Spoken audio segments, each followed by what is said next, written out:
For 3 years, I pushed Derek's wheelchair through grocery stores, helped him shower, and watched him struggle to pick up a spoon. I sacrificed my career, my social life, and my dreams to care for my paralyzed husband. Then I saw the wedding video. There he was, spinning Vanessa around the dance floor like nothing had ever happened to him. The man who claimed he couldn't feel his legs was dancing better than he ever had before his accident. That's when I realized the last 3 years of my life had been built on the most devastating lie imaginable. Before we jump back in, tell us where you're tuning in from, and if this story touches you. Make sure you're subscribed, because tomorrow, I've saved something extra special for you. The morning Derek supposedly lost the use of his legs started like any other Saturday in our cozy ranch house in Cedar Heights. We had been married for 2 years, and Derek had surprised me with plans for a hiking trip to Mount Hood. He was always the adventurous type, constantly planning weekend getaways and outdoor activities that pushed both of our comfort zones. I remember being hesitant about the particular trail he had chosen, mentioning that the weather forecast showed possible storms. But Derek laughed off my concerns with that confident smile that had first attracted me to him. Mounted in his pickup truck, the radio playing classic rock, while Derek hummed along and tapped the steering wheel. He seemed unusually excited about this particular hike, checking his phone frequently and mentioning that he had told several people about our plans. At the time, I thought he was just being social, maybe hoping to run into other hikers we knew.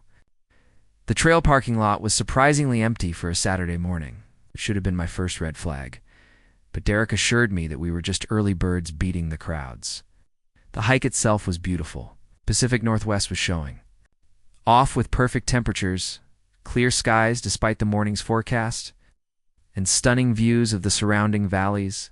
Derek was in excellent spirits, taking photos of everything and insisting on numerous selfies of us together. I kept checking his fitness tracker and making comments about our pace, almost as if he was timing something specific. About 2 hours into our hike, we reached a particularly scenic overlook where Derek suggested we take a long break. That's when everything changed. Derek excused himself to use the restroom facilities at a nearby trail marker, and I settled onto a large rock to enjoy the view and have some water. I was scrolling through the photos on my phone when I heard Derek calling for help. His voice carried a panic I had never heard before, and I immediately dropped everything to run toward the sound. What I found was Derek lying at the bottom of a steep embankment, about 15 feet below the trail, claiming he had slipped while coming back from the restroom. The scene looked terrifying. Derek was conscious, but saying he couldn't feel his legs, and there were scrapes and dirt all over his hiking clothes. Kept asking me to call for help while insisting that something was seriously wrong with his back. I frantically called 911, and the emergency responders arrived faster than I expected, almost as if they had been somewhere nearby. The paramedics were professional and thorough, carefully extracting Derek from the embankment and stabilizing him for transport to Portland General Hospital. During the ambulance ride, Derek held my hand tightly and kept apologizing, saying he was sorry for being careless and that he was scared about what this meant for our future. The paramedics were monitoring his vital signs and asking questions about sensation and movement, to which Derek consistently responded that he felt nothing below his waist. I sat beside him, trying to be strong while my mind raced through all the implications of what might be happening to the man I loved. At the hospital, the medical team immediately began running tests. Dr. Martinez, the attending physician, explained that spinal injuries could be complex, that they needed to do comprehensive imaging to understand the extent of Derek's condition. The waiting was agonizing. I called Derek's brother Brandon and his mother Linda, both of whom rushed to the hospital. Derek's family had always been close, and seeing Linda break down in the waiting room was almost harder than dealing with my own emotions about the situation. When Dr. Martinez finally came out to speak with us, his expression was grave. He explained that Derek had suffered significant trauma to his lower spine, and that the initial tests suggested damage to the nerves controlling his legs. The doctor was careful to explain that spinal injuries could be unpredictable, that sometimes function returned over time, but that we needed to prepare for the possibility that Derek's paralysis could be permanent. The medical terminology was overwhelming, but the bottom line was clear. Derek might never walk again, The first few weeks in the hospital were a blur of medical consultations, insurance paperwork, and learning about spinal cord injuries. Derek underwent multiple surgeries to stabilize his spine, and I practically lived in his hospital room, sleeping in an uncomfortable chair and eating vending machine food. Derek was remarkably positive considering the circumstances, constantly thanking me for being there and talking about how we would adapt to this new reality together. He spoke with physical therapists about wheelchair options and home modifications, approaching everything with a determination that both inspired and broke my heart. Our friends rallied around us in ways that restored my faith in humanity. Casey Thompson, my best friend from work, organized meal trains and fundraisers to help with medical expenses. People from Derek's job at the construction company sent flowers and cards, and our neighbors immediately began discussing how to make our house more accessible. The outpouring of support was overwhelming, and Derek seemed genuinely moved by how many people cared about his recovery. The transition home was more challenging than anyone had prepared us for. Our ranch-style house needed significant modifications to accommodate Derek's wheelchair, including ramps, bathroom renovations, and rearranging furniture to create clear pathways. Derek's mother, Linda, insisted on helping with the costs, and Brandon took time off work to help with the construction. Watching our home transform to meet Derek's new needs felt surreal, like we were preparing for a completely different life than the one we had planned. Derek threw himself into physical therapy with impressive dedication. I would drive him to Maplewood Physical Therapy Center, where he worked with Nicole Rivers, a therapist who specialized in spinal cord rehabilitation. Nicole was encouraging but realistic, explaining that Derek's type of injury typically resulted in permanent paralysis, but that maintaining upper body strength and learning proper wheelchair techniques were crucial for his long-term health and independence. I watched Derek struggle through exercises designed to strengthen his arms and improve his balance in the wheelchair. He would come home exhausted but determined, talking about small improvements in his upper body strength and his growing confidence.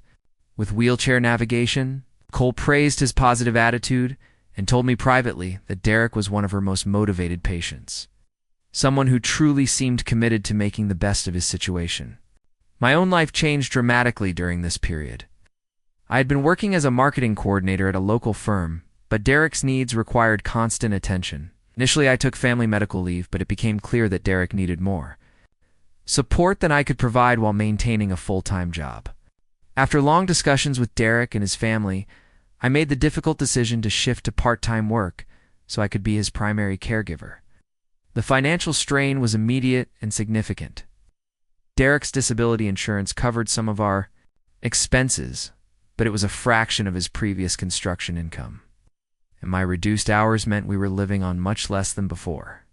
We had to make sacrifices that felt impossible just months earlier, canceling vacation plans, selling Derek's motorcycle, and putting our dreams of buying a larger house on indefinite hold. Derek was apologetic about the financial impact constantly, thanking me for my sacrifices and promising that he would find ways to contribute financially from home. Our social life transformed completely. The hiking trips and outdoor adventures that had defined our relationship were obviously no longer possible. But even simple activities became complicated. Going to restaurants required calling ahead too. Ensure wheelchair accessibility. Movie theaters, concerts, and social gatherings all required advanced planning and consideration of Derek's needs. Many of our friends tried to include us, but I could see the awkwardness in their interactions with Derek, the careful way they spoke around topics related to walking or physical activities. Derek's emotional journey seemed remarkably stable. Given the magnitude of his life change, he had moments of frustration, particularly when dealing with inaccessible buildings or insensitive comments from strangers. But overall, he maintained an optimism that impressed everyone around him. He started researching adaptive sports and talking about getting involved in wheelchair basketball or racing. He spoke with other people who had spinal cord injuries and seemed to be building a network of support and understanding. The intimacy in our marriage required complete reimagining. Derek was open about the physical limitations his injury created, and we worked together to find new ways to connect emotionally and physically. It was a learning process that required patience, communication, and a willingness to explore different aspects of our relationship. Derek was attentive to my needs and concerns, constantly checking that I felt supported and loved despite the dramatic changes in our lives. As the first year progressed, I found myself becoming Derek's advocate in ways I had never expected.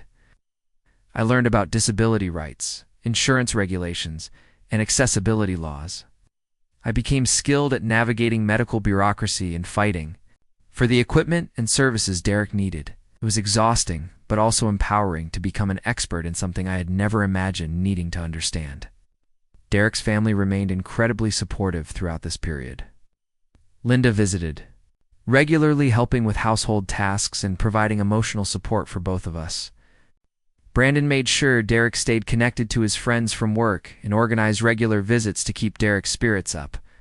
The family's unity during this crisis strengthened my relationship with all of them and made me feel grateful to be part of such a caring family structure. By the end of the first year, we had established routines that felt sustainable. Derek had made significant progress in physical therapy and was increasingly independent in his daily activities. He had started doing some freelance work from home, using his construction knowledge to consult on accessibility projects. I had found a rhythm between my part-time work and caregiving responsibilities that felt manageable, though exhausting. The second year brought new challenges and adjustments. Derek's condition had stabilized, and the medical team was clear that further improvement was unlikely.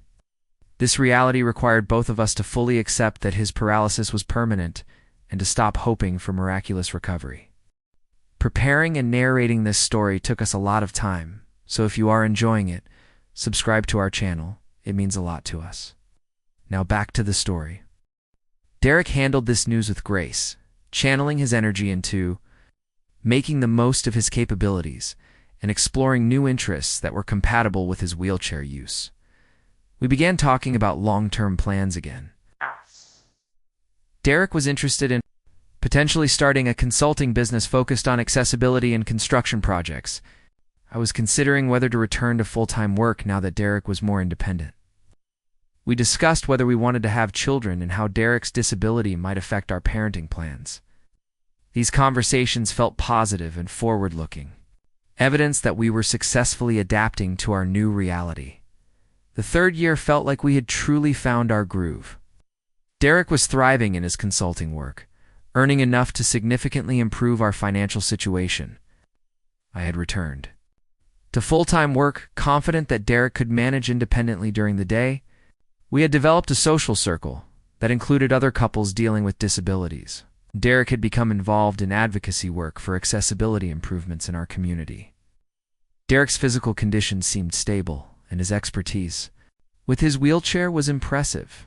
He could navigate curbs, doorways, and various terrains with skill that amazed me. Nicole at the physical therapy center often used Derek as an example for newer patients, praising his adaptation and positive attitude. He had become something of a mentor to other people dealing with recent spinal cord injuries. Our marriage felt strong despite the challenges we had faced. We had learned to communicate about difficult topics, to support each other through frustrations, and to celebrate small victories together. Derek was consistently grateful for my support and made sure I knew how much he appreciated my sacrifices. I felt proud of how we had handled this life-changing situation together and confident that we could face whatever challenges lay ahead. That's why the wedding video felt like a physical blow to my chest. Vanessa Brooks, Derek's ex-girlfriend from college, had gotten married at the Willow Creek Country Club during cherry blossom season. I only knew about the wedding because Derek had mentioned receiving an invitation and had seemed wistful about not being able to attend due to accessibility concerns at the venue. He had wished Vanessa well and sent a thoughtful gift, which I thought was appropriate given their history and his current limitations. The video appeared on my social media feed completely by accident. Casey had shared it from a mutual friend who had attended the wedding, and I clicked on it without thinking, curious to see how the beautiful country club had been decorated for the spring celebration. The videographer had captured the reception beautifully, the guests dancing under string lights as the sun set over the rolling hills surrounding the venue. I was enjoying the romantic atmosphere of the video when I saw him. At first I thought my eyes were deceiving me, that stress and exhaustion were making me see things that weren't there. But as I watched the figure move across the dance floor, There was no mistaking Derek's distinctive laugh. His particular way of moving his shoulders when he danced, and most unmistakably, his face as he spun Vanessa around the dance floor with grace and strength that should have been impossible. My hands trembled as I rewound the video, pausing it at the exact moment Derek lifted Vanessa off her feet in a perfect dance move that required complete control of his legs. The timestamp showed the wedding had taken place just 2 weeks ago, during a weekend when Derek had claimed he was too exhausted from physical therapy to do anything but rest at home. I had spent that Saturday doing grocery shopping and meal prep while he supposedly napped in the living room, and Sunday helping him with exercises Nicole had recommended for maintaining his upper body strength. The video quality was crystal, clear shot by a professional videographer who had captured every angle of the reception. There was Derek, wearing a navy blue suit I had never seen before, his hair styled in a way that looked fresh from a salon visit. He moved across the dance floor with fluid confidence, his legs supporting him perfectly as he guided Vanessa through what appeared to be a choreographed routine. Other wedding guests formed a circle around them, clapping and cheering as Derek dipped Vanessa dramatically, her white dress flowing around them like something from a movie scene. I watched Derek's face in the video, searching for any sign of the pain or limitation he displayed at home. Instead, I saw pure joy, the kind of uninhibited happiness I hadn't witnessed from him since before his supposed accident. His smile was radiant as he spun Vanessa, and when the song ended, he pulled her close and whispered something in her ear that made her laugh. The intimacy of the moment felt like a knife twisting in my chest, not just because of the obvious deception about his physical abilities, but because of the emotional connection I was witnessing between them. The camera followed Derek as he walked off the dance floor, and I scrutinized every step. There was no hesitation, no careful placement of feet, no sign whatsoever that these were legs that had supposedly been paralyzed for 3 years. He moved to the bar where he stood casually, one foot resting on the rail in a pose that would have been impossible for someone with his claimed injuries. A group of men gathered around him, and Derek was clearly the center of attention, gesturing animatedly as he told what appeared to be an entertaining story. I screenshot every clear image of Derek from the video, my phone's camera roll filling with evidence of his deception. In one photo, he was standing with his full weight on both legs while reaching across a table to shake hands with someone. In another, he was caught mid-laugh, his posture relaxed and natural as he leaned against a pillar. Each image felt like documentation of the most elaborate lie I could have imagined. Proof that the man I had devoted the last 3 years of my life to caring for was completely capable of taking care of himself. The implications began cascading through my mind like dominoes falling. If Derek could walk, if he had been able to walk this entire time, then every moment of the past 3 years had been built on deception. Every time I had helped him transfer from his wheelchair to the bed, every shower I had assisted with, every meal I had prepared and fed to him when he claimed his hands were too weak, every sacrifice I had made to accommodate his supposed disability had been unnecessary. The weight of this realization felt suffocating. I thought about all the times Derek had apologized for being a burden, all the conversations about how grateful he was for my support and sacrifice. He had watched me give up career opportunities, social events, and personal dreams to care for him, and he had done it while being completely capable of caring for himself. The manipulation wasn't just about faking a physical disability. It was about allowing me to believe I was being a loving, supportive wife when I was actually being deceived on the most fundamental level possible. The financial implications alone were staggering. We had spent thousands of dollars on medical equipment, home modifications, and accessibility features that Derek hadn't needed. The wheelchair that cost nearly $8,000, the bathroom, renovations that had required a second mortgage on our house, the vehicle modifications that had drained our savings account. All of it had been purchased to accommodate a condition that didn't exist. Meanwhile, Derek had been collecting disability insurance payments for a condition he was fraudulently claiming. I began reviewing my memories of the past 3 years, with new perspective, searching for signs I should have noticed. There had been moments when Derek's reactions seemed inconsistent with his supposed condition. Times when he appeared to react to stimuli below his waist, or when his positioning in the wheelchair seemed more natural than someone with true paralysis might manage. I had dismissed these observations, trusting the medical professionals and Derek's own reports about his condition. Ow. I wondered how many clues I had ignored or rationalized away. The video also raised questions about Derek's relationship with Vanessa that I had never considered. They had dated in college before Derek and I met, and I knew they had remained friendly over the years. Derek had mentioned her occasionally, usually in the context of mutual friends or social media updates about her career in marketing, when the wedding invitation had arrived. Derek had seemed genuinely disappointed about not being able to attend, citing the venue's lack of wheelchair accessibility as the reason. He couldn't participate in his ex-girlfriend's special day, but watching Derek dance with Vanessa, seeing the easy intimacy between them and the obvious joy on both their faces, I began wondering if their relationship had continued in ways Derek had never disclosed. The way Vanessa looked at Derek during their dance, the comfortable familiarity of their interaction, suggested a level of recent contact that went beyond occasional social media exchanges. Had Derek been maintaining a relationship with Vanessa throughout our marriage? Had his supposed disability been a convenient excuse to create distance in our relationship while pursuing something with his ex-girlfriend? The choreographed nature of their dance also suggested preparation and practice. This wasn't a spontaneous moment where Derek had suddenly found the strength to dance. This was clearly something they had planned and rehearsed. That meant Derek had been mobile enough to meet with Vanessa for dance practice, probably multiple times over several weeks leading up to the wedding. While I had been working extra hours to support our modified lifestyle and spending my free time assisting with Derek's supposed medical needs, he had been secretly meeting with another woman to prepare for a romantic dance performance. I started thinking about Derek's schedule over the past few months, trying to identify when these secret meetings might have occurred. Derek's physical therapy appointments at Maplewood Physical Therapy Center were scheduled 3 times per week, and I usually dropped him off and picked him up since he claimed the transportation process was exhausting for him. But there had been days when Derek had asked me to drop him off early, or when he had arranged alternative transportation, saying that Nicole wanted to try extended sessions or that other patients were sharing rides.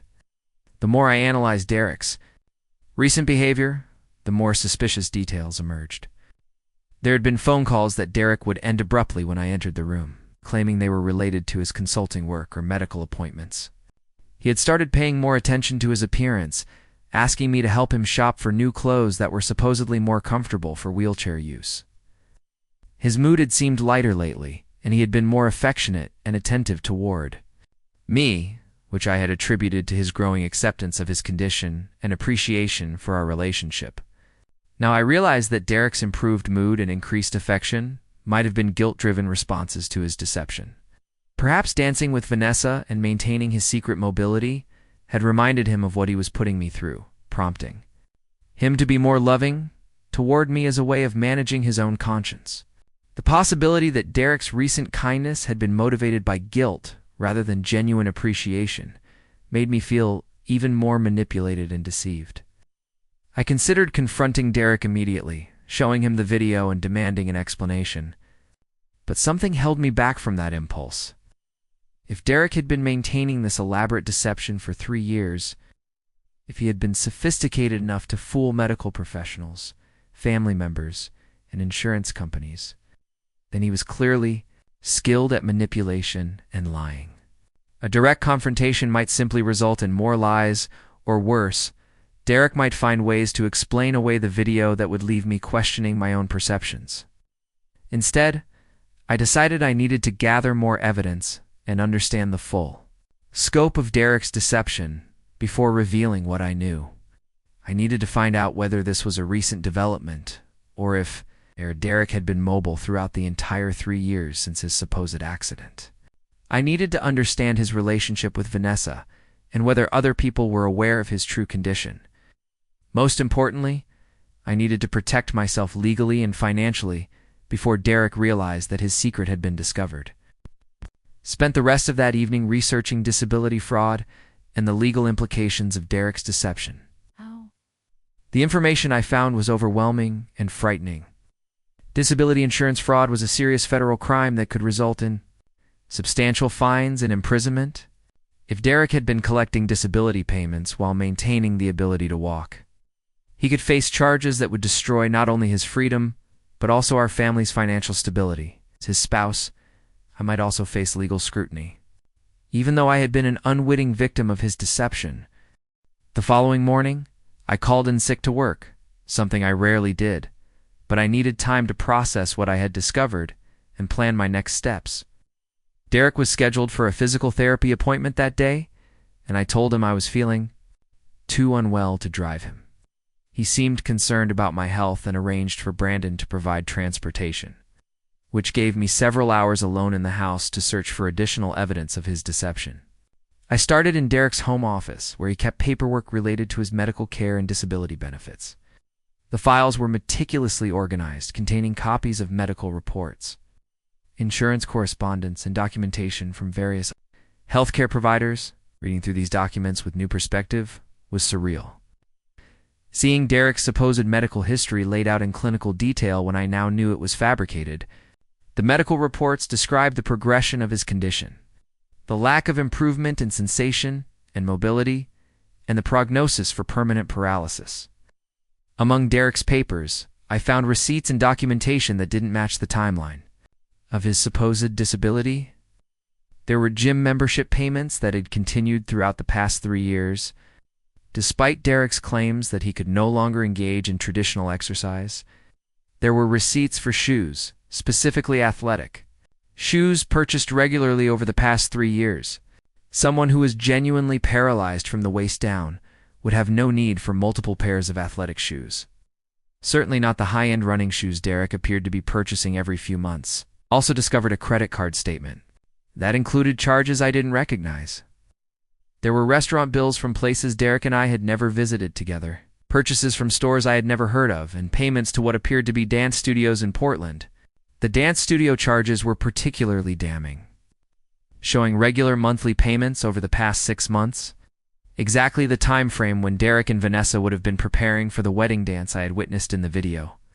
Hidden in the back of Derek's filing cabinet, I found a cell phone I had never seen before. It was a basic model, older than Derek's regular smartphone. When I powered it on, I discovered it contained a completely different set of contacts and message history. The phone was obviously Derek's secret communication device, and scrolling through the messages revealed an ongoing conversation with someone listed simply as V that could only be Vanessa. The text messages between Derek and Vanessa painted a picture of an active, ongoing relationship that had been hidden from me completely. They discussed meeting times and locations, with Derek consistently referring to needing to coordinate around his schedule with Amanda. There were affectionate messages that went far beyond the casual friendship Derek had claimed to maintain with his ex-girlfriend. Most shocking were messages about their dance practice sessions, with Vanessa expressing excitement about their performance and Derek responding with enthusiasm about surprising the wedding guests. One particular exchange made my stomach turn. Vanessa had texted Derek asking if he felt guilty about deceiving me, and Derek had responded that he would tell me the truth after the wedding, that he just needed to get through this one special event with her before dealing with the complications in his marriage. Vanessa had replied that she understood but worried about how long Derek could maintain his deception, and Derek had assured her that he had everything under control. The messages revealed that Derek's relationship with Vanessa had rekindled about a year ago, initially through social media contact that had evolved into secret meetings. Derek had told Vanessa that his marriage to me was complicated by his medical condition and that he was struggling with feeling trapped in a relationship based on caretaking rather than genuine love. Vanessa had apparently been sympathetic to Derek's situation and supportive of his need for emotional connection outside his marriage. What made the messages even more disturbing was the casual way Derek discussed his deception. He referred to his wheelchair use as the performance and made jokes about playing the part when he was around me or other people who believed in his disability. He talked about the physical challenges of maintaining his deception, mentioning that his legs were sometimes sore from the unusual positions required to appear paralyzed for extended periods. There were also messages about specific strategies Derek used to maintain his deception, He described timing his secret mobility around my work schedule and using his physical therapy appointments as cover for meeting with Vanessa, he mentioned. Being careful about his physical positioning to avoid accidentally revealing sensation or movement in his legs. Most chillingly, he discussed the emotional manipulation techniques he used to maintain my sympathy and support, referring to specific conversations where he had emphasized his gratitude and helplessness to ensure my continued caretaking. Reading these messages felt like discovering that my entire marriage had been a performance, that the man I thought I knew and loved had been playing a character designed to manipulate my emotions and control my behavior. The Derek revealed in these text messages was calculating, selfish, and completely different from the grateful, determined person he presented to me and his family.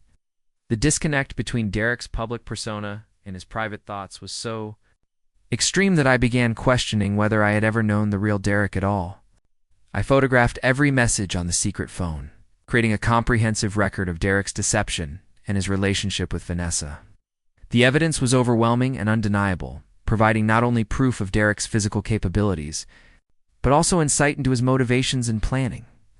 These messages would be crucial if I decided to pursue legal action or needed to protect myself from potential fraud charges. The emotional impact of reading Derek's private thoughts about our PHS marriage was devastating.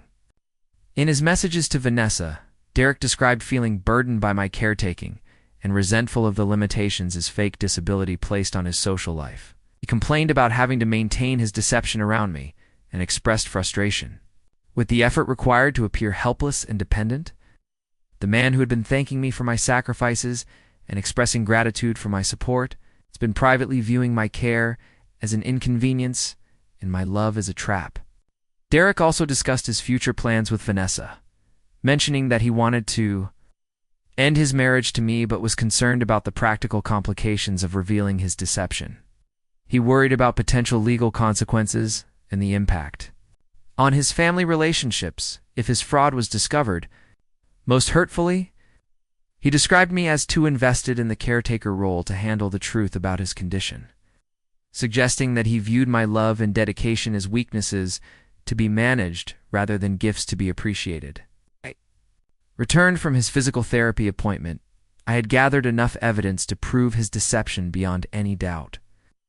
I had carefully returned all of his papers to their original locations and hidden the secret phone exactly where I had found it. When Derek rolled his wheelchair into the house, expressing concern about my health and offering to make lunch for us, I had to summon every ounce of self-control to interact with him normally. Watching Derek maneuver his wheelchair and transfer to his recliner, knowing that his movements were entirely performative, felt surreal. Every gesture he made, every careful positioning of his supposedly useless legs, every request for assistance with tasks he could easily handle himself, was revealed as deliberate manipulation. The man I had been caring for with such devotion was actively deceiving me in every moment we spent together, and he was skilled enough at this deception that I had never suspected the truth. Derek's performance was flawless, exactly what I would expect from someone who had been practicing this deception for 3 years.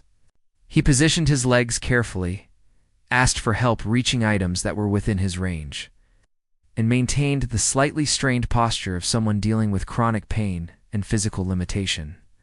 If I hadn't seen the wedding video and found his secret phone, I would never have suspected that his condition was fabricated. The conversation Derek initiated about his physical therapy session was particularly galling in light of what I now knew. He described working with Nicole on balance exercises and upper body strengthening, mentioning that he was making slow progress, but remained optimistic about improving his wheelchair skills. He thanked me again for my patience and support, emphasizing how much my care meant to his recovery process.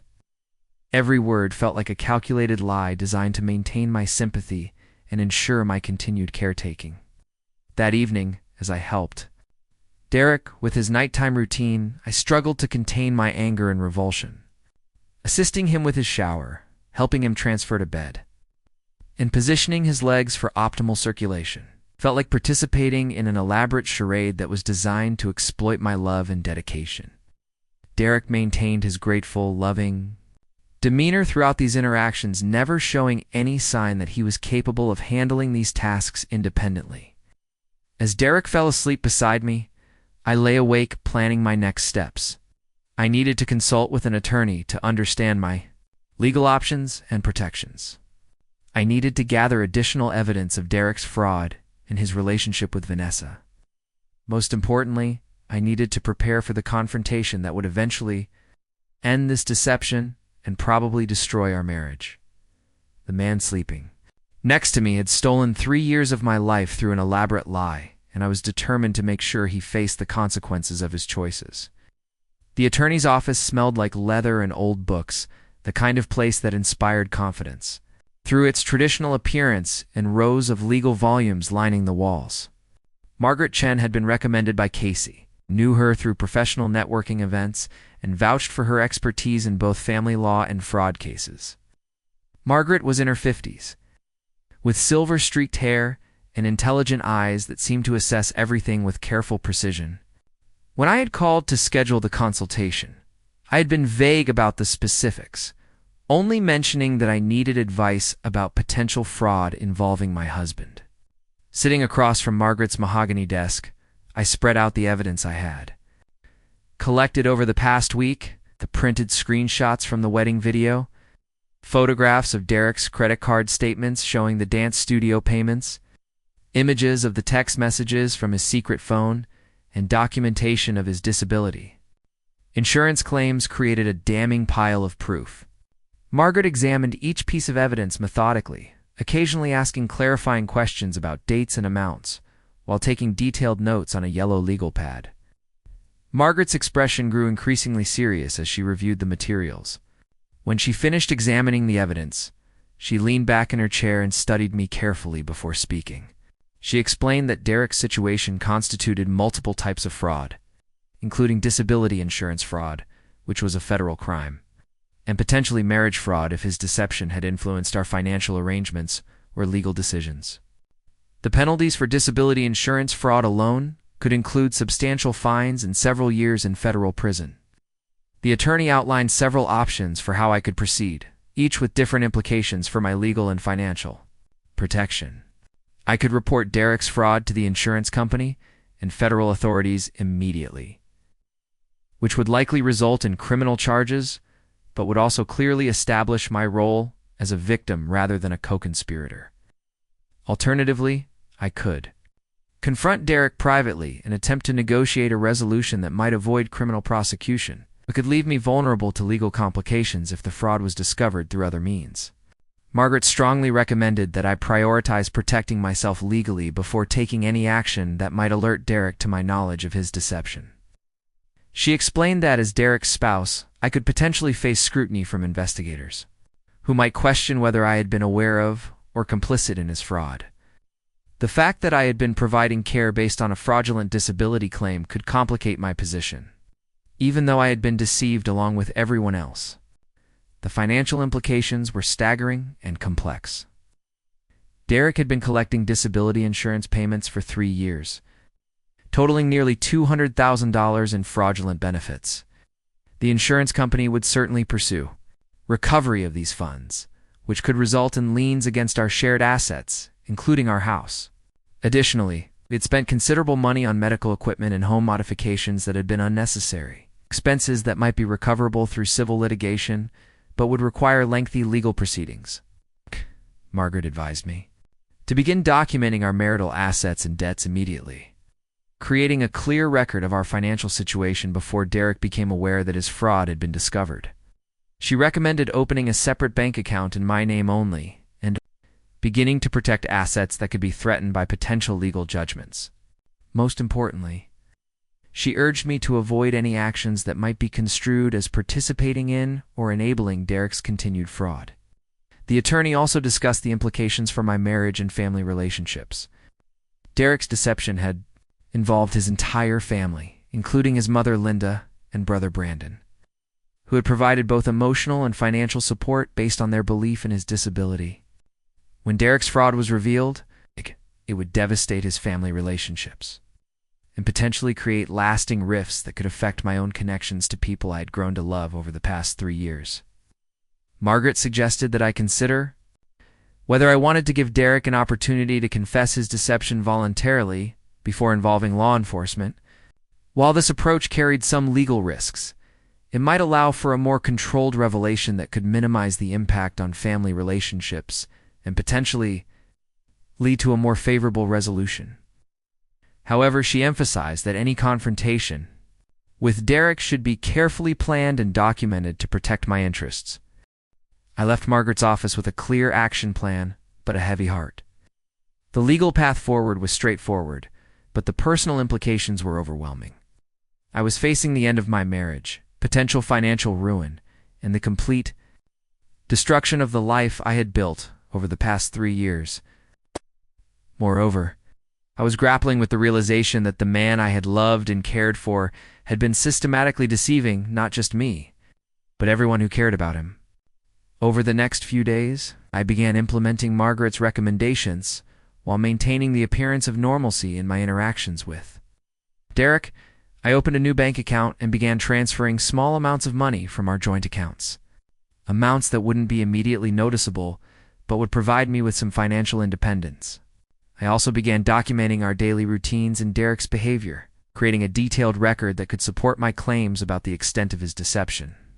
Derek seemed oblivious to my investigative activities, continuing his performance as a devoted husband dealing with the challenges of disability. He maintained his regular physical therapy schedule, continued his consulting work from home, and expressed appropriate gratitude for my continued support and care. His ability to sustain this deception, while knowing the truth about his condition, was both impressive and deeply disturbing. I decided to test Derek's deception by creating situations that might reveal his true capabilities. I began leaving items in locations that would be difficult for someone in a wheelchair to reach, watching to see if Derek would retrieve them when he thought I wasn't observing. I also started paying closer attention to his positioning and reactions, looking for signs of sensation or movement that would be impossible if his paralysis was genuine. These tests revealed several telling inconsistencies in Derek's performance. On one occasion, I observed him through the kitchen window as he sat alone in the backyard, and I saw him shift his legs to a more comfortable position, something that should have been impossible if he truly lacked sensation and control. Another time, when a loud crash occurred outside our house, Derek's initial reaction included moving his feet, though he quickly repositioned them and claimed he hadn't felt anything. The most revealing test occurred when I deliberately knocked over a glass of water near Derek's wheelchair, creating a situation where water was flowing toward his feet. Derek's immediate reaction was to pull his feet away from the approaching water, a protective response that indicated both sensation and voluntary muscle control. When I pointed out his reaction, Derek quickly claimed it had been an involuntary spasm and repositioned his feet in the water. Even though his initial response had clearly been purposeful, these observations confirmed what I already knew from the wedding video and text messages, but they also demonstrated how sophisticated Derek's deception had become. He was able to maintain his performance almost perfectly, slipping only in moments of surprise or inattention. The level of planning and self-control required to sustain this fraud for 3 years was remarkable. And it made me wonder what other aspects of Derek's personality in our relationship might have been carefully constructed deceptions. I also began investigating Derek's relationship with Vanessa more thoroughly, using social media and public records to understand the timeline and nature of their reconnection. Vanessa's social media profiles showed that she had been posting photos and updates that suggested regular contact with Derek over the past year, though she had been careful not to tag him or explicitly mention their meetings or photos. Flowers with captions about special friends and references to dance practice that took on new meaning in light of what I now knew. The social media investigation also revealed that Vanessa had been divorced from her previous husband about 18 months ago, which coincided with the timeline when Derek's text messages suggested their relationship had rekindled, it appeared. That Vanessa's divorce had created an opportunity for her and Derek to reconnect, and Derek had used his supposed disability as both an excuse to meet with her privately and a source of sympathy that might have facilitated their emotional connection. I found myself wondering whether Derek's entire accident had been staged specifically to create distance in our marriage and enable a relationship with Vanessa. The timing of his supposed injury, occurring just a few months after Vanessa's marriage, had ended seemed suspiciously convenient.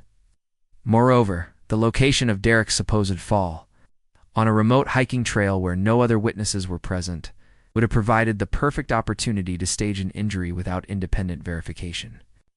This possibility led me to examine the details of Derek's accident more carefully. Reviewing the medical records and insurance claims from his initial hospitalization, the documentation showed that Derek had been brought to Portland General Hospital by ambulance, but there were no witness statements other than my own account of finding him at the bottom of the embankment.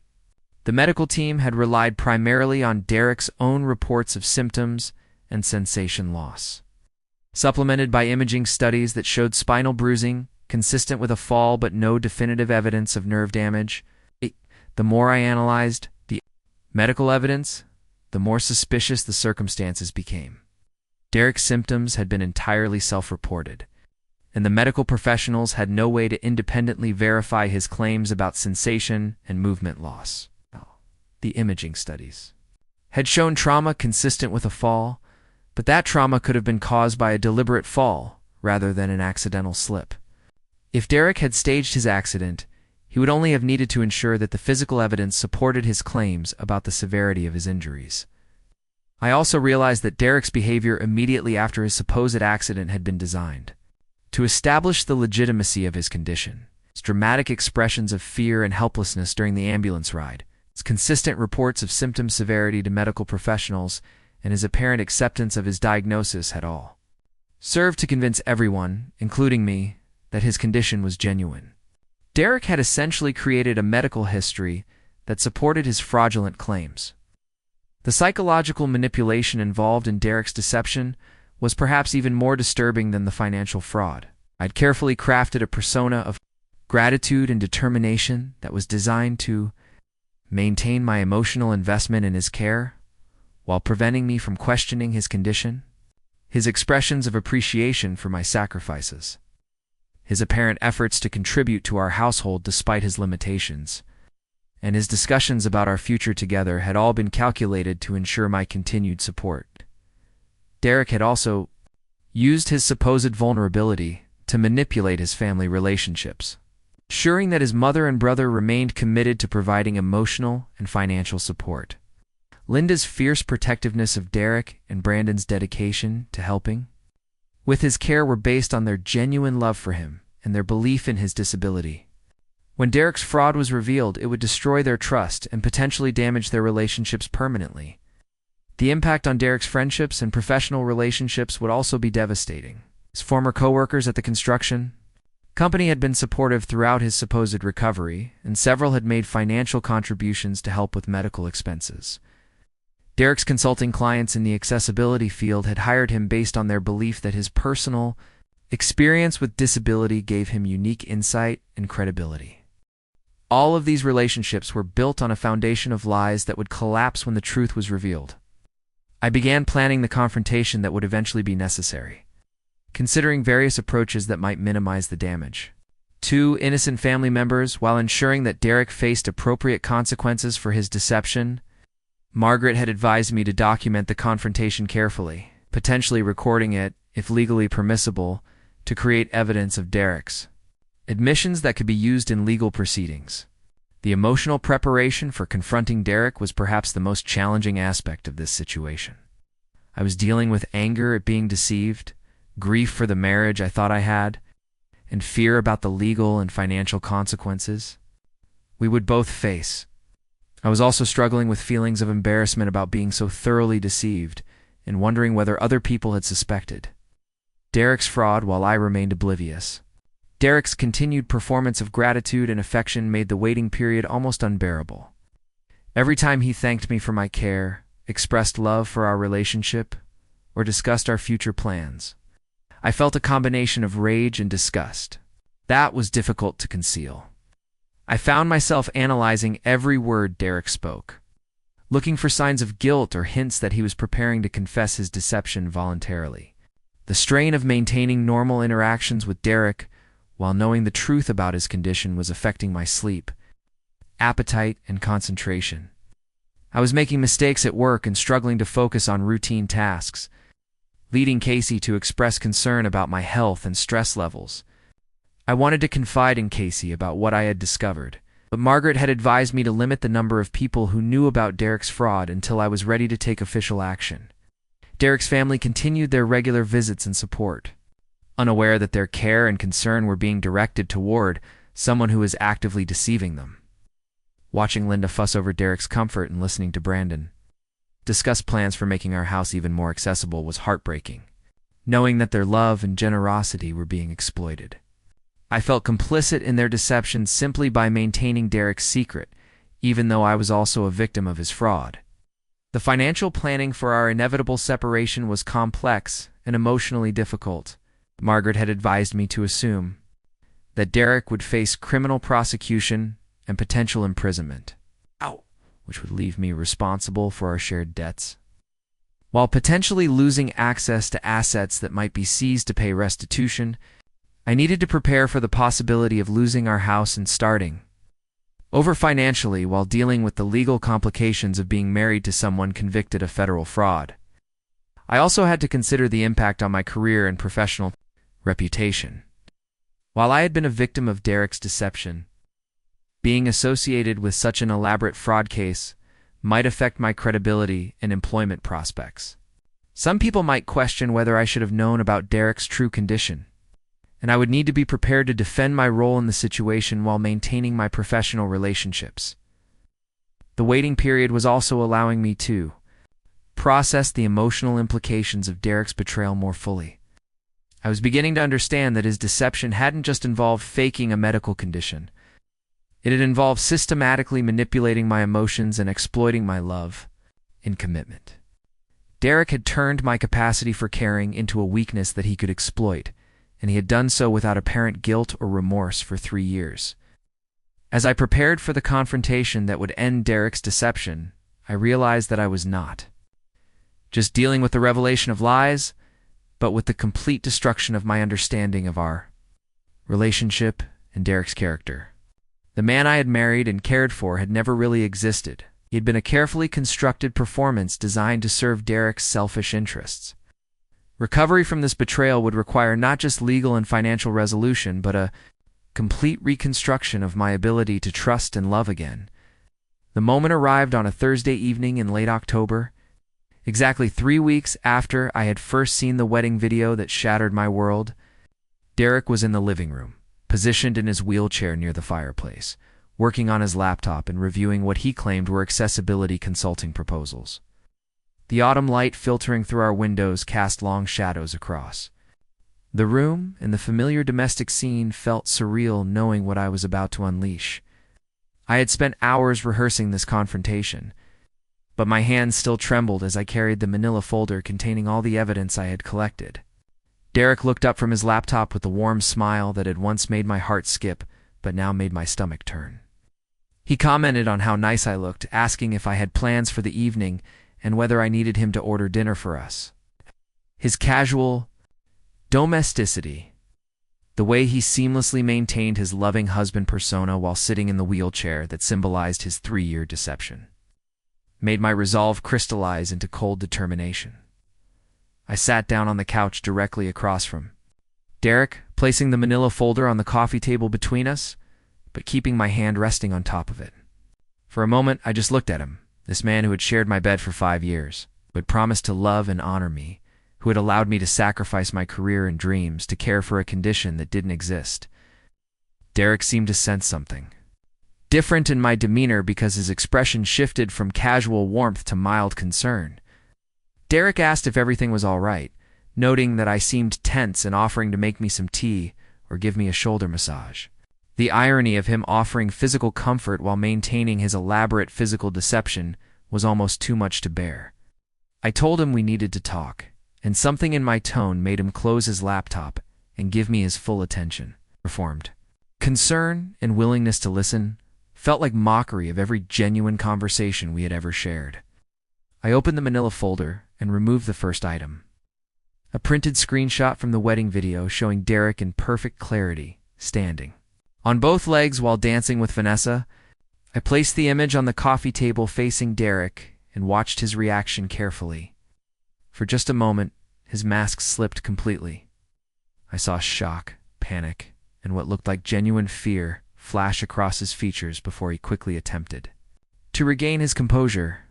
Derek stared at the photograph for several long seconds, before looking back up at me with an expression that was attempting confusion but couldn't quite hide his underlying anxiety. He asked where the photo had come from, suggesting that it might be doctored or mistaken identity. His voice carried a slight tremor that betrayed his growing panic. Even as he tried to maintain the pretense that this was simply a misunderstanding, that could be explained away.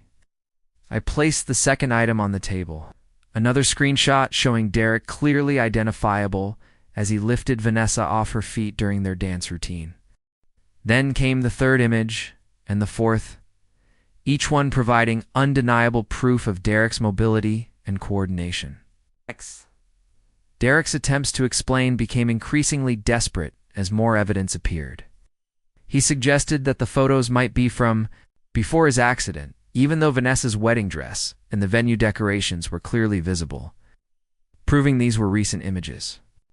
When I placed the printouts of Derek's text messages with Vanessa on the table, his facade finally crumbled completely. The messages were organized chronologically, showing the development of their relationship over the past year and Derek's detailed discussions of maintaining his deception. Derek's face went pale as he recognized his own words, his casual references to the performance, and his complaints about having to maintain his fake disability around me and his family. Derek attempted one last desperate explanation, claiming that someone must have hacked his phone and created fake messages. But his voice lacked conviction, and we both knew the evidence was overwhelming. I had screenshots of conversations that referenced specific events in our lives, details that only Derek would have known, and the metadata on the messages clearly showed they had originated from his secret phone. The silence that followed stretched for what felt like hours, but was probably only minutes. Derek sat in his wheelchair, staring at the evidence spread across our coffee table, while I watched him process the reality that his 3-year deception had been completely exposed. When he finally looked up at me, the grateful, loving husband persona was gone entirely, replaced by someone I barely recognized. Derek's first words after the evidence was presented were not an apology or explanation, but a question about how long I had known. His primary concern seemed to be understanding the extent of my knowledge rather than addressing the harm his deception had caused. When I told him I had discovered the truth 3 weeks earlier, Derek's expression shifted to what appeared to be calculation, as if he was trying to determine what other evidence I might have gathered during that time. I asked Derek the question that had been burning in my mind since I first saw the wedding video. How long had he been able to walk? Derek's answer came slowly, reluctantly, as if each word was being extracted under torture. He admitted that he had never lost the ability to walk, that the entire 3 years of paralysis had been fabricated from the beginning. The accident at Mount Hood had been real, but his injuries had been minor, and he had seized the opportunity to fake a more serious condition. Derek's explanation for why he had maintained this deception was a rambling mixture of self-justification and blame that revealed the depth of his selfishness and manipulation. He claimed that our marriage had been struggling before his supposed accident, that he had felt trapped and wanted freedom to explore his feelings for Vanessa. The fake disability had provided him with sympathy and space, allowing him to maintain our marriage while secretly pursuing another relationship. According to Derek, the deception had started as a temporary solution that had spiraled out of control. He had initially planned to recover gradually, claiming that his condition was improving until he could walk again. However, Vanessa's divorce had created an opportunity for them to reconnect, and Derek had found their relationship more fulfilling than anything he shared with me. The fake disability became a convenient excuse for emotional distance in our marriage while providing cover for his meetings with Vanessa. Derek's justification for allowing me to sacrifice my career and social life to care for him was perhaps the most infuriating part of his confession.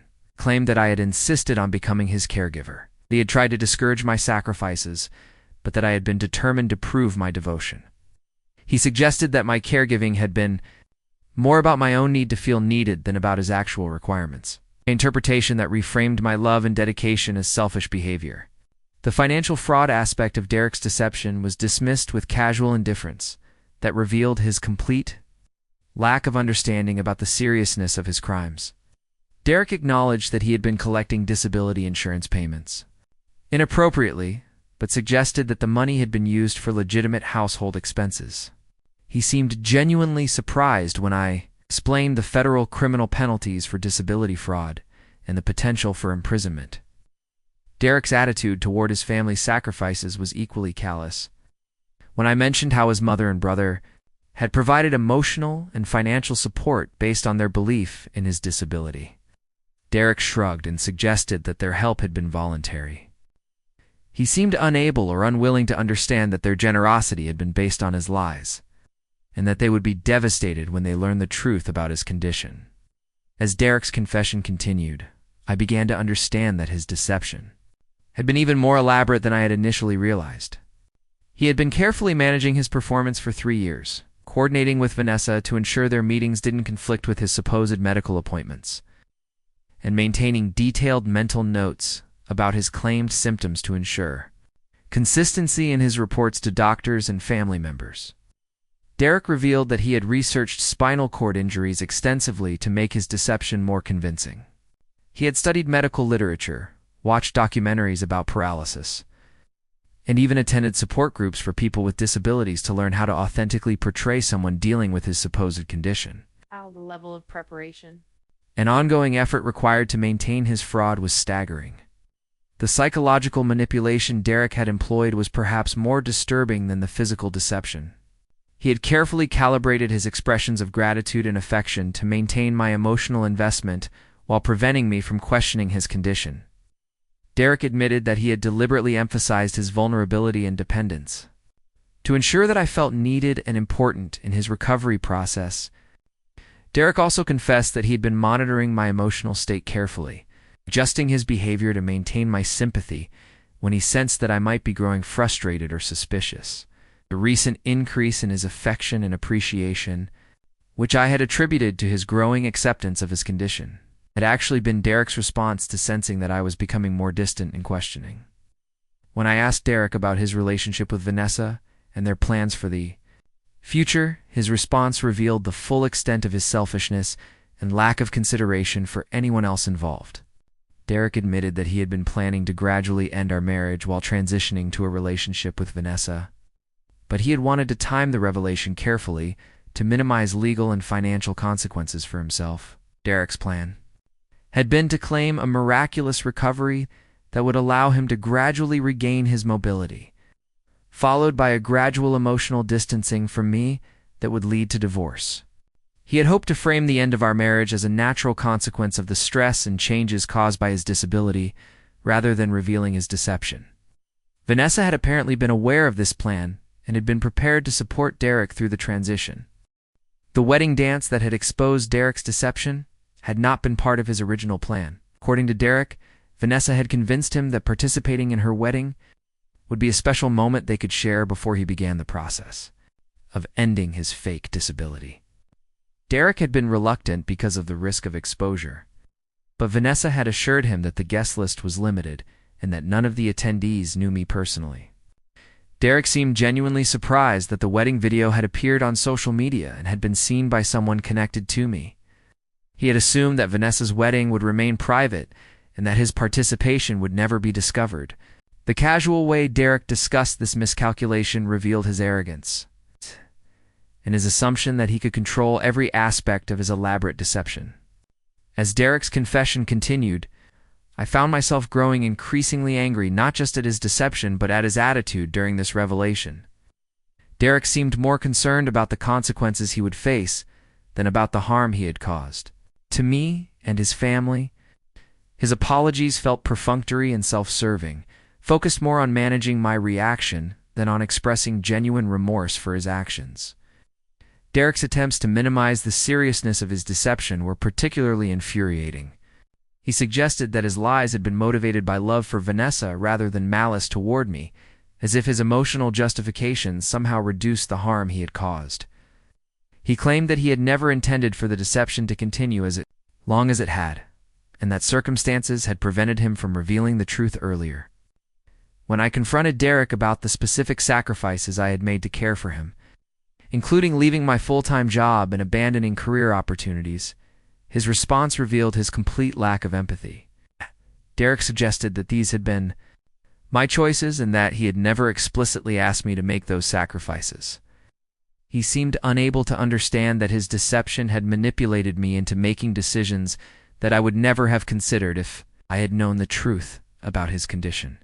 The discussion about our financial situation became particularly heated when Derek realized the potential legal consequences of his disability fraud.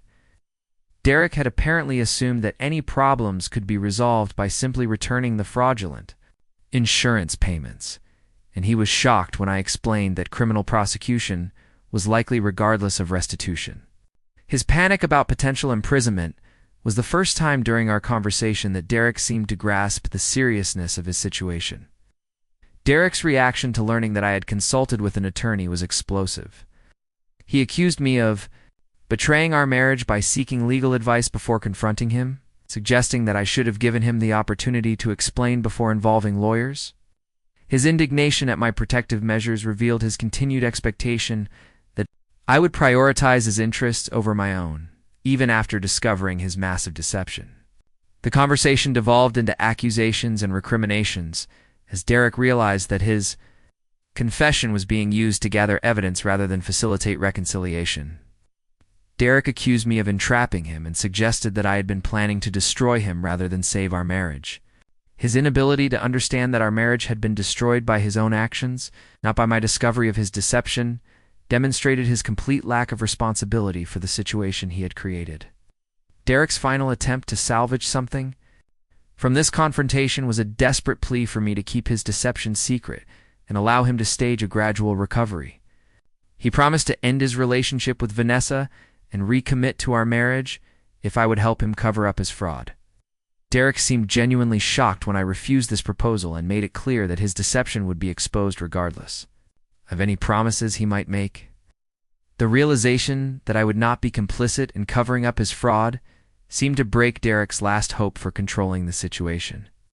His demeanor shifted from desperate pleading to angry accusations as he blamed me for destroying his life and his family relationships. Derek's fury at facing consequences for his own actions revealed the entitled, selfish personality that had always existed beneath his carefully constructed facade. As our confrontation reached its climax, Derek made one final revelation that explained the full scope of his deception. He admitted that other people had suspected his fraud, including some medical professionals who had questioned the consistency of his symptoms. Derek had managed these suspicions through careful manipulation and by limiting his exposure to situations where his deception might be tested. The fact that some people had doubted his condition while I remained completely deceived added another layer of humiliation to my already overwhelming sense of betrayal. The confrontation ended with Derek still sitting in the wheelchair that had symbolized 3 years of lies, finally forced to acknowledge the complete collapse of his elaborate deception. The man I had loved and cared for was revealed as someone capable of sustained, calculated manipulation that had devastated multiple lives. As I gathered the evidence from the coffee table, I knew that this conversation had marked the definitive end of our marriage and the beginning of a legal and emotional battle that would determine how Derek would face the consequences of his choices. 6 months later, I stood in the kitchen of my new apartment in downtown Portland, brewing my morning coffee while sunlight streamed through windows that actually belonged to me. The space was smaller than the house Derek and I had shared, but every corner reflected my choices rather than accommodations for a fake disability. The silence was peaceful rather than heavy with unspoken lies. Derek's sentencing hearing had taken place 3 weeks earlier. Federal prosecutors had pursued the disability fraud charges aggressively, and Derek received 18 months in federal prison, along with an order to pay full restitution to the insurance company. The judge had been particularly harsh about the emotional manipulation involved, noting that Derek's deception had harmed not just institutions, but individuals who had loved and supported him. Vanessa had also faced consequences when investigators discovered her knowledge of Derek's fraud. While she avoided criminal charges, her reputation suffered significantly when the local media picked up the story. Her marketing firm had quietly asked her to resign, and several mutual friends had cut contact completely. The romantic fantasy she and Derek had built around their secret relationship crumbled under the weight of legal reality and public scrutiny. Derek's family had been devastated by the revelation of his deception. Linda had stopped speaking to Derek entirely after learning how he had exploited her financial contributions and emotional support. Brandon had visited Derek once in prison, but had made it clear that rebuilding their relationship would require years of earned trust. The family gatherings that had once included Derek warmly were now marked by his conspicuous absence and the lingering pain of his betrayal. The divorce proceedings had been swift and decisive. Derek's criminal conviction made it impossible for him to contest my claims about fraud and deception. I had been awarded the house along with most of our shared assets, though much of their value was consumed by legal fees and Derek's restitution obligations. Margaret had successfully protected me from any legal liability related to Derek's fraud, establishing clearly that I had been a victim rather than a participant. My career had actually benefited from the experience in unexpected ways. Taking time off to deal with the legal proceedings, I had returned to work with a new perspective on resilience and recovery. My supervisor had been supportive throughout the crisis, and my colleagues had rallied around me with the same kindness that had sustained me during Derek's supposed disability. The marketing skills I had developed helped me secure a promotion. That came with both increased responsibility and better compensation. Casey had remained my closest friend and confidant throughout the entire ordeal. But our relationship had deepened beyond casual friendship into something more like family. She had been present for every major decision and milestone. From the initial attorney consultation to the final divorce decree, her unwavering support had taught me that real love meant showing up consistently without expecting anything in return. The most surprising development had been my relationship with Nicole, Derek's former physical therapist. When the fraud was revealed, Nicole had reached out to apologize for not recognizing Derek's deception, though she had no reason to feel guilty. We had developed a friendship based on our shared experience of being deceived, and Nicole had helped me understand that even medical professionals could be fooled by sophisticated fraud. Through Nicole, I had become involved in advocacy work for legitimate disability rights. The experience of caring for someone I believed was disabled had given me insight into accessibility challenges. I channeled that knowledge into volunteering with organizations that supported actual disability communities. This work provided meaning and purpose while honoring the genuine care I had provided, even though it had been misdirected. The house in Cedar Heights had sold quickly, and I had felt relief rather than sadness when I handed over the keys. Every room had been contaminated by memories of Derek's deception. From the wheelchair ramps that had never been necessary to the bathroom modifications that had facilitated his lies, the new apartment represented a fresh start unencumbered by reminders of the life I had built around someone else's fraud. Financial recovery had been challenging but manageable. The restitution Derek owed meant that I would eventually receive compensation for some of the money we had spent on unnecessary medical equipment and home modifications.